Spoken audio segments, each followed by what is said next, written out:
This is Karl Moore talking management for the Globe Mail. Today I'm delighted to speak to Timothy Devinney from Leeds University. We've seen China's enormous growth over the last 10, 20 years. You spent a lot of time there. Are there limits to growth in terms of China's future?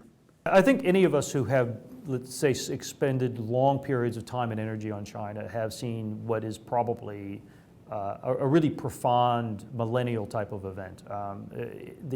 The level of developmental change, the level of economic growth, the level of even aspects of social change in China over the last 25 years have been pretty astounding. It's actually a bit of a privilege to live. It'd be like living in the United States during the real changes in the US.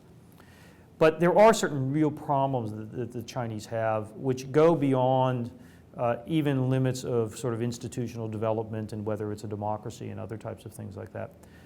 China, for example, has a heavily aging population. It has a heavily skewed distribution of population. It has a very fragile tax base.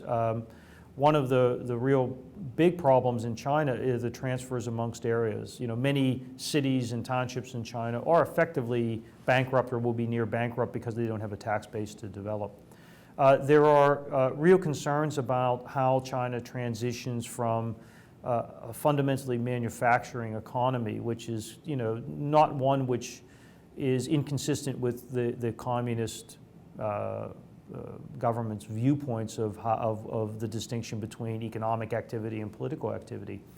But as soon as you move into areas where you start looking at the value that comes from information-based economies, that comes from not the exploitation of excess labor, but the exploitation of ingenuity and brain power. This requires a very big change fundamentally in how you approach people in your society. You can't, you know, if you restrict information, you restrict economic development. If you restrict individuals' ability to socially experiment, you restrict innovation. So I think the big limits that are there are not many of the ones around institutional development, because the Chinese have been pretty savvy about being able to change their institutions.